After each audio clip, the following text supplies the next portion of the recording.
is revelation.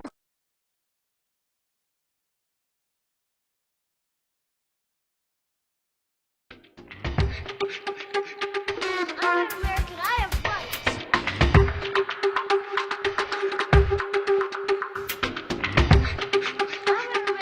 have rights.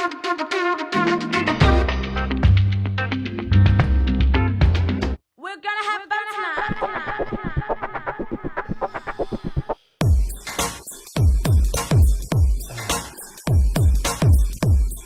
Hey everyone, welcome to the podcast.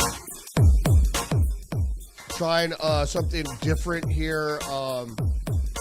Just a little housekeeping before we get into the headlines. Trying something a little different here. And it seems like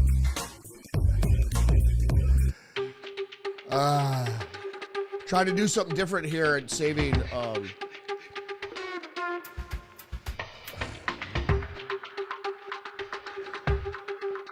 yeah.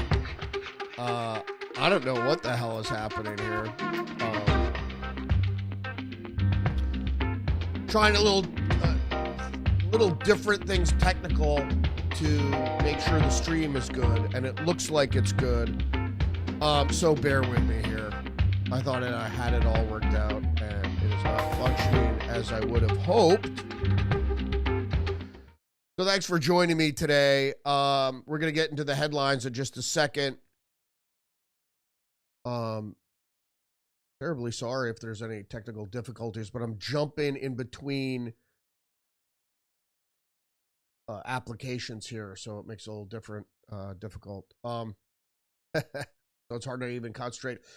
So the fragile peace deal that Trump has led is, well, let's just say isn't unraveling, but there's already violence in Gaza. We're going to go over those headlines as well. And also the Dallas ICE shooter, Joshua Jahn, turns out after further investigation was radicalized in Washington State.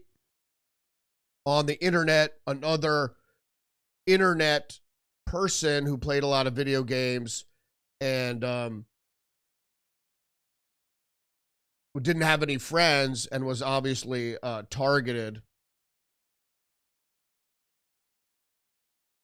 Little function problem there, but I think we're good now. So thanks for joining me today. Let's get right into the headlines for today. It is October 14th.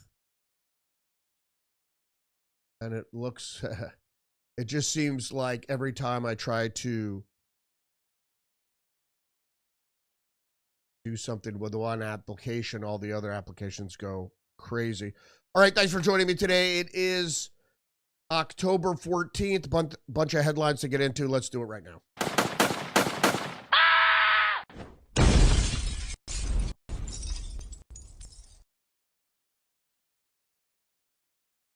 We're going to start out with Reuters here. Israel says it opens fires on suspects in Gaza. That obviously means Hamas militants. Authorities say 6 killed. So if Israel is killing Hamas militants in Gaza, that's not really much of a peace. Now, there are plenty of people that want to derail the peace plan, obviously. And so this isn't surprising. There are a lot of people within Hamas itself that would like to derail the peace plan. Moving on to the next story.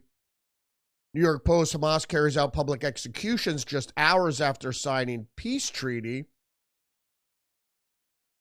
The terror group without providing evidence that the killings targeted criminals and collaborators with Israel. Now, again, this isn't surprising either. There were already reports yesterday that Hamas was going around Gaza killing people that it said collaborated with Israel, and even people within Hamas that were supporting the peace plan that they signed on to. So we're not really sure what's going to transpire in the next few days. I'm sure we're going to have skirmishes. That's understood.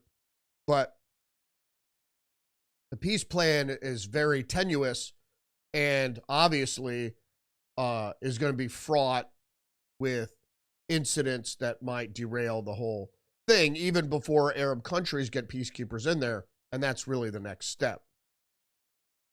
Also from the New York Post, Zoran Mamdani linked Democrat Socialists of America denounces conditional Israeli Gaza ceasefire deal, demands Palestinian liberation. I don't know what that means. You should consider this a win for the Palestinians because Israel was getting ready to annex Gaza. So the fact that there's this peace deal there, it's very likely now that the Palestinians, maybe not Hamas, but the Palestinians will hold on to Gaza, and that Gaza will be rebuilt for the Palestinians with the help of the West, other Arab countries. And as I mentioned previously, the Arab countries have to put troops in there to keep Hamas from killing each other, from killing Palestinians, and to engage with the IDF. Next headline up is from Fox News. Kamala Harris commends the president in Middle East statement, but omits Trump's name. Of course, that's what we're getting a lot from the left, is every time they thank the administration or they laud the administration or the president, but never say Trump. Her exact statement was, I commend the leaders and partners whose efforts made this agreement possible, including the president and his team, whatever that means. Next headline up is from the Federalist. The man the left called a Nazi just signed a peace deal protecting millions of Jews. Now we know this to be true, that they stopped calling Trump a Nazi because that was wearing a little thin, and now they're just calling him a fascist. We've went over this before. There are plenty of people that have picked up on this recently, included on right-wing or conservative talk radio, but they don't really go as far as to denote the symbolism of what the fascist is and what fascism really is. It's separate individual pillars of power that work together to oppress the people. So like in World War II, Hitler had the Catholic Church, he had the military, the government, and probably academia. It's like now, if you want to talk about fascism, it's the left. They're partner with academia, and the Biden administration obviously partnering with Silicon Valley to limit free speech, but also with academia and other centers of power. So that's what fascism is. You're not a fascist just because you're a Republican. And Trump has said time and time again that he's trying to fight for the people, which a republic is. And I just, a quick note on the No Kings thing, I'm going to get into this later in the week, that it's funny because republicanism, Republicans, since the republics were founded, were against monarchies. So actually, the Republicans were the first No Kings. So to have a No Kings event fighting against Republicans or trying to smear and denounce Republicans is ludicrous. Fox News has the headline, Schumer-Clinton lead Democrats praising Trump for Israel-Hamas ceasefire deal. President Donald Trump says, I've always liked Bill Clinton. Now, here's the thing. Hillary Clinton, well, maybe it's Bill Clinton, but Hillary Clinton also commended Donald Trump. But both her and Chuck Schumer have called Trump a fascist before. Again, we're going back down to this road, is that why would a fascist or a Nazi be helping Israel? Or it's funny that the people that have been protesting against Israel for the Palestinian state, there's crickets there. Going to move on to the next headline from the Post-Millennial. Will the View's Alyssa Farah keep her promise to wear a MAGA hat after Trump secured hostage release? If he does, good. If he gets the Israel hostages out, I promise I will wear a MAGA hat for one day on the show and say, thank you for doing it. So definitely want to see that happen, without a doubt. I don't really watch The View. I don't care for much for television programs, especially 5 liberal women, or maybe some aren't as liberal as others, but 5 liberal women having a chat and chew, you know, and their comments aren't very insightful at all. Matter of fact, a lot of them are quite stupid and wrong, especially if it's coming from Whoopi. She's really dumb. And Joey Behar. They don't have a clear understanding of global politics and all this other stuff. Speaking of not understanding global, I shouldn't say that. But speaking of global politics, bad segue. One American News, ABC's Stephanopoulos cuts off Vance, ends live interview during clash over alleged bribery scandal. If you didn't know what this was, ABC News anchor George Stephanopoulos abruptly cut short a live interview with Vice President J.D. Vance on Sunday after the two clashed over unproven allegations surrounding Trump border czar Tom Homan allegedly accepting a bribe during a 2024 FBI sting operation. The confrontation unfolded on This Week, ABC's flagship political program, when Stephanopoulos pressed Vance to answer whether Homan had ever accepted or returned $50,000 in cash that undercover FBI agents under the Biden administration allegedly gave him last year while posing as businessmen seeking influence in a prospective second Trump administration. Well, I have to stop right there for a second and say, first of all, Homan at the time wasn't in an official capacity whatsoever. He was a private citizen at the time. He wasn't working for government. So whatever he was doing, whether he was accepting money, how could you be bribed before you even take a position in a second Trump administration that may or may not have even occurred? It's just ridiculous. But it does outline, if Stephanopoulos is even suggesting that this happened, the weaponization of the FBI and of the federal government under the Biden administration. In any case, Vance, during the interview, quickly dismissed the claim as a ridiculous smear, insisting there was no evidence whatsoever, which there probably isn't, that Homan had done anything improper or illegal. So whether or not he accepted $50,000, who knows what it was for, who characterized that as a bribe. And like I said, at the time, he's a private citizen. He wasn't working for Trump. And that why would the Biden administration, they were worried they were going to lose to Trump? It really wasn't clear. It doesn't even seem like this was done by the Biden administration itself as much as it was the FBI going rogue on its own, or being an errand boy for the deep state.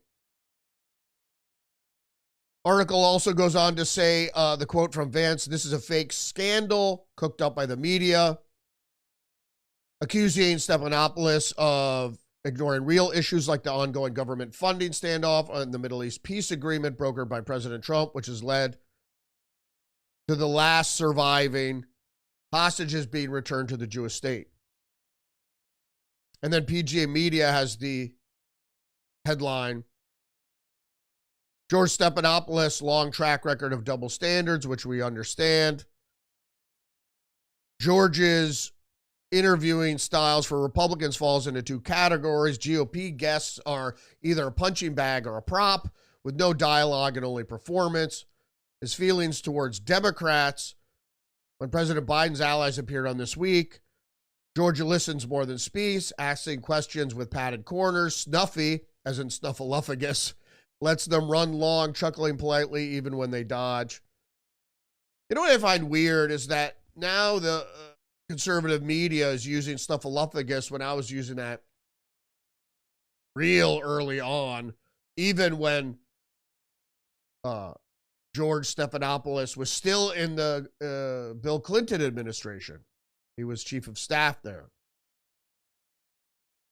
More stupid left-wing media. The post-millennial John Oliver explains how Barry Weiss takes over at CBS, but claims her past work is irresponsible and deeply misleading. It is especially alarming to have someone doing it who has spent years putting out work that, in Oliver's opinion, is at best irresponsible and at worst deeply misleading. Now, Bari Weiss she is what she is, but I have to say at least she's balanced and fairly objective. Does she have enough experience to lead CBS News? I don't think so. And at times she can get kind of snippy and ridiculous. But any journalist that comes out of the left-wing media and appears to not change their spots as much as at least show a monicum of objectiveness, giving the conservative side of the aisle their due. Like, for instance, if Trump, the Republican administration, gets a peace deal secured, that should be reported well as a good thing. All right, then I want to get into this Dallas ICE facility shooter, Joshua Jahn, who apparently shot himself after the terrible sniper attack on the ICE facility where he actually missed all the ICE agents and ended up killing 2 detainees. This brings me back to the fact that they're lone individuals online. See, the internet doesn't bring you together. Social media doesn't bring it together. It makes you more lonely. So the more time you spend online, the more lonely you are. You really have to go and congregate with people to cure that loneliness. That's why there's nothing wrong with using the internet, but at a certain point, you got to go outside and touch grass.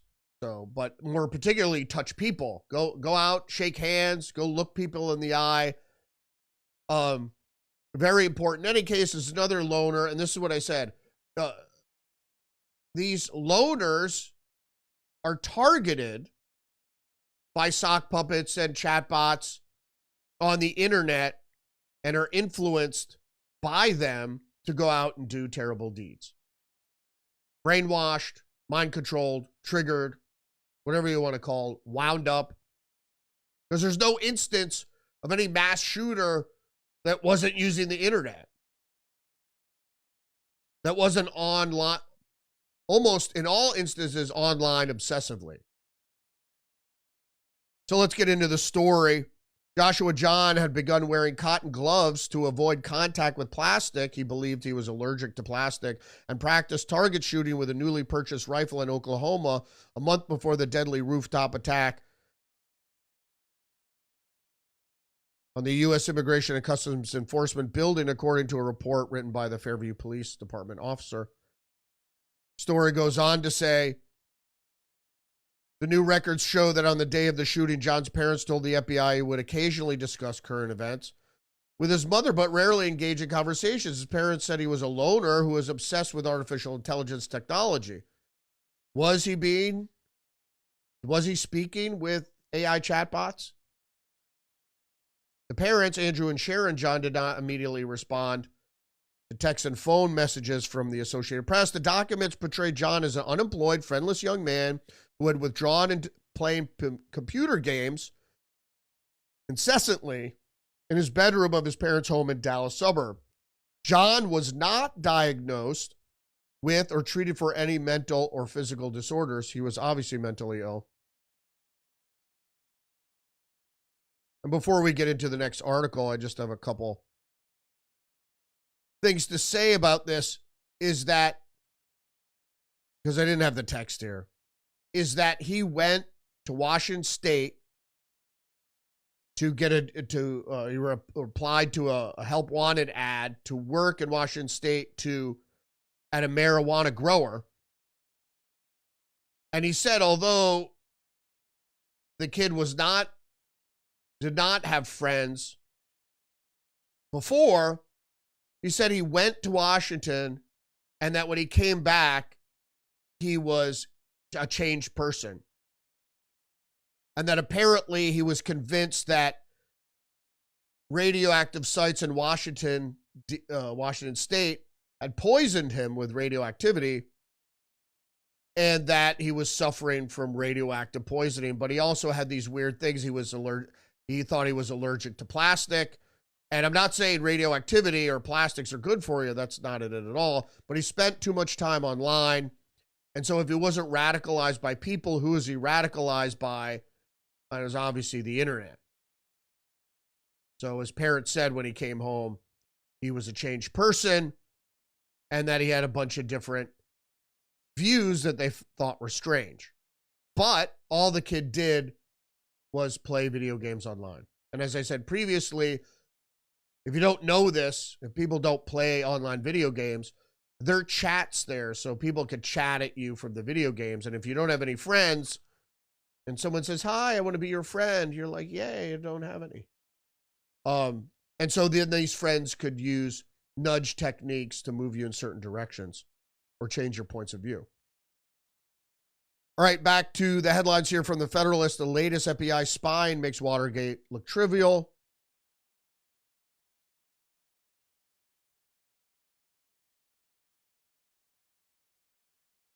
Let's see what's happening here. Nothing.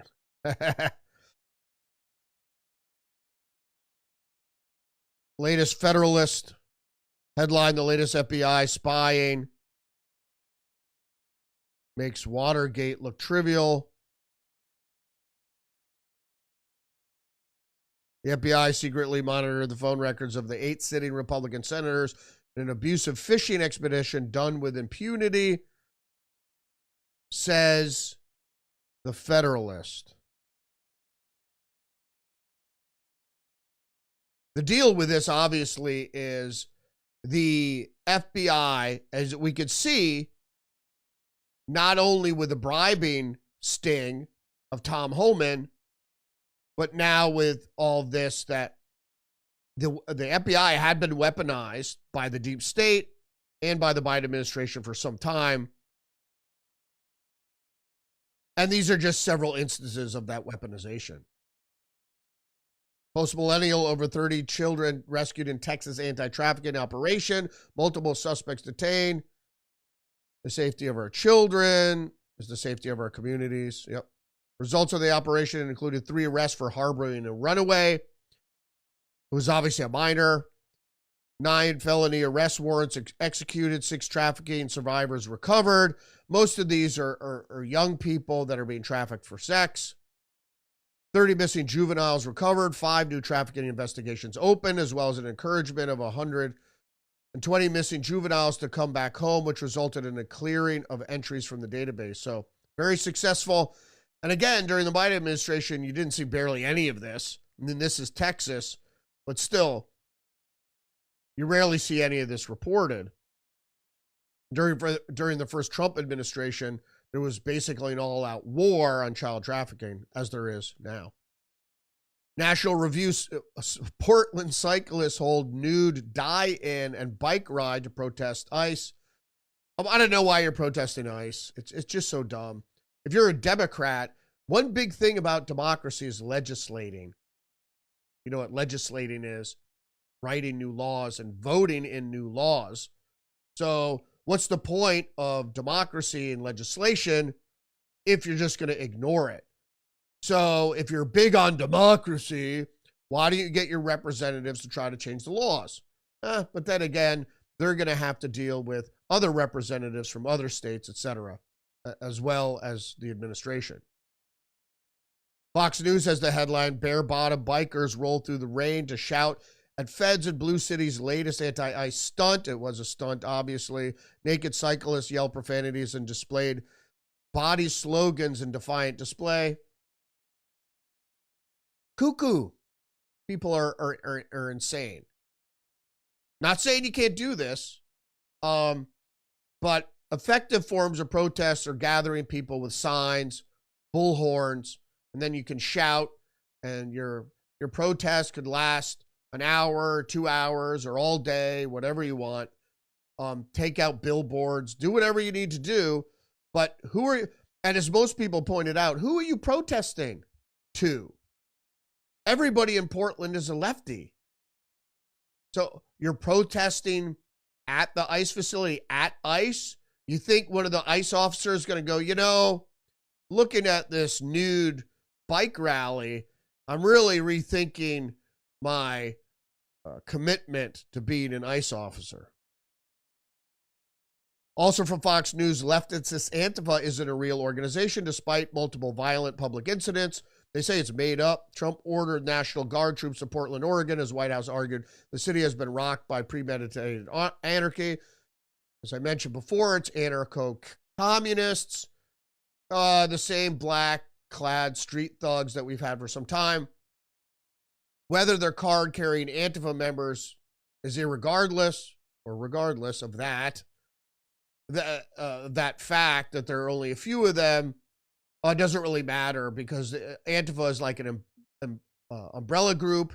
There are plenty of leftists shouting anti-fascist slogans. They could just be assumed to be Antifa. Whether they're card-carrying members or not doesn't matter because I explained during the Occupy movements, they learned how to be leaderless, and a leaderless umbrella group where you don't have to say, I'm with Antifa, but you're still doing their bidding when they have calls to action, etc. New York Post, Mitt Romney's sister-in-law, Carrie Elizabeth,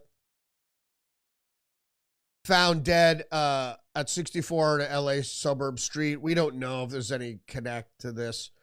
The only reason I brought it up is there is a connection to Mitt Romney, but it's written here at the unknown at the moment if Carrie jumped or fell or was pushed. I hate when they do that. Did she commit suicide or was it an accident? Or was she pushed? You know, you don't want to put that in there. If you don't know, you don't know. So apparently she fell from a multi-story parking garage attached to a mall. And this was in LA. Want to throw in this headline from Just the News. National security analyst praises Trump's tariffs on China. Of course, this is a non-kinetic war with China. We have to realize we're in war with China, and the non-kinetic adversarial nature, economic warfare is all, that's fair. It's fair. If you don't like what China is doing, then you could retaliate.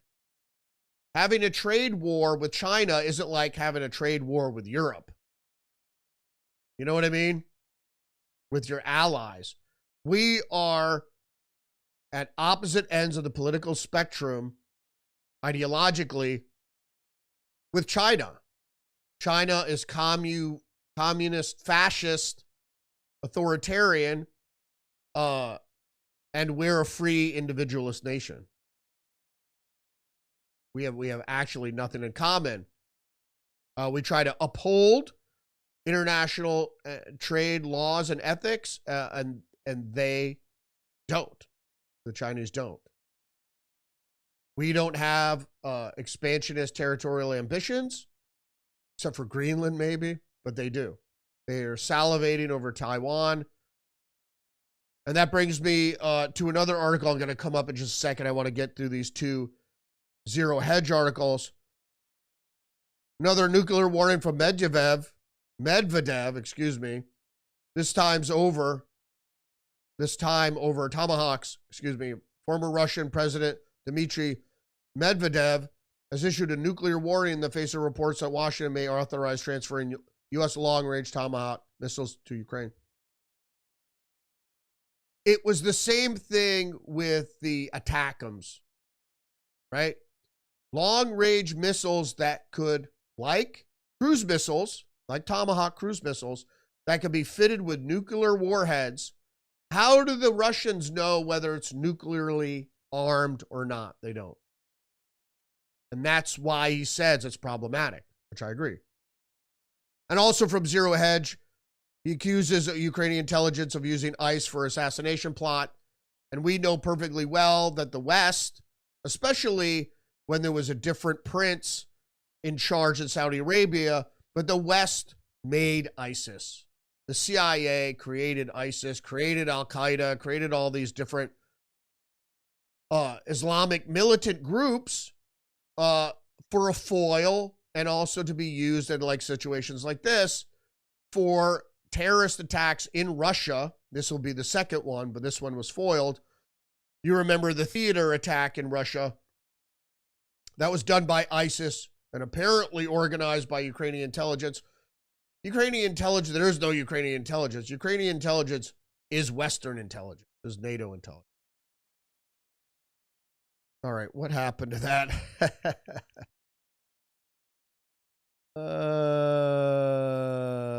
What happened to that? Another missing article. Big friggin' surprise.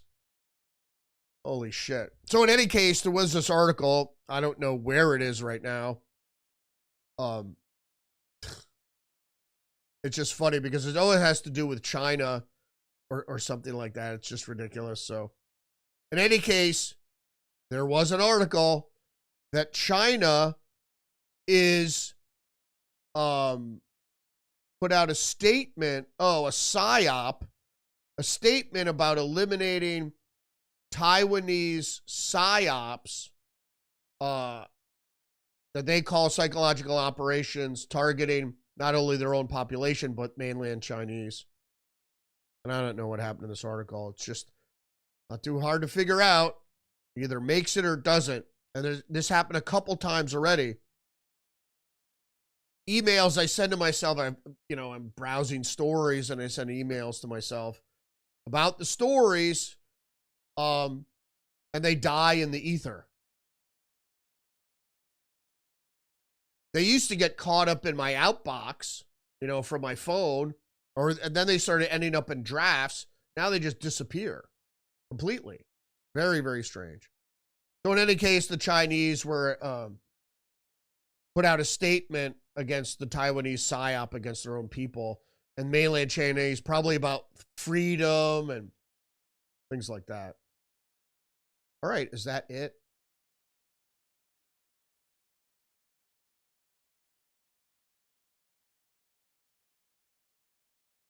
Thanks for joining me today. Don't forget to engage the channel, like, subscribe.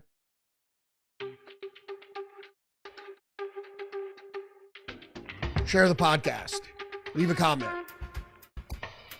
Like I said, I'm trying to, it's like a little bit of a circus here because to maintain the video feed without any hangups, I have to juggle I have to use a technique to juggle a bunch of applications that I use to put on the podcast.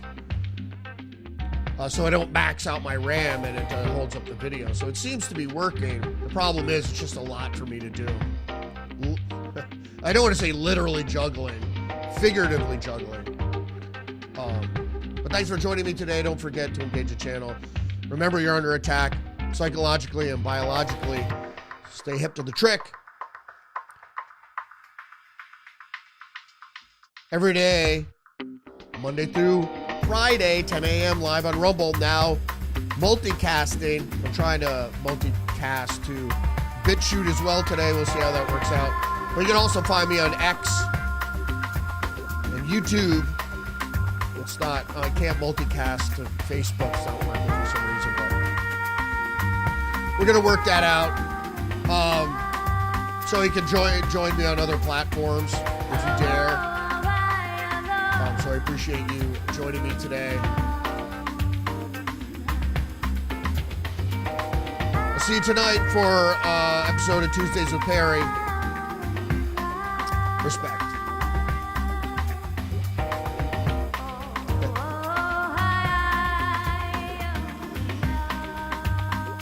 Peace out. I'm Donald Trump, and I approve this message.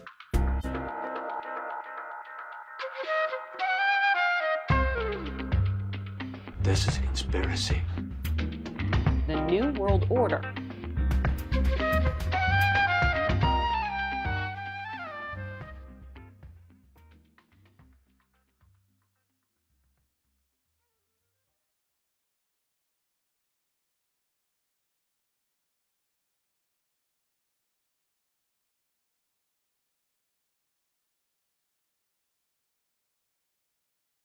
I'm an American. I have rights.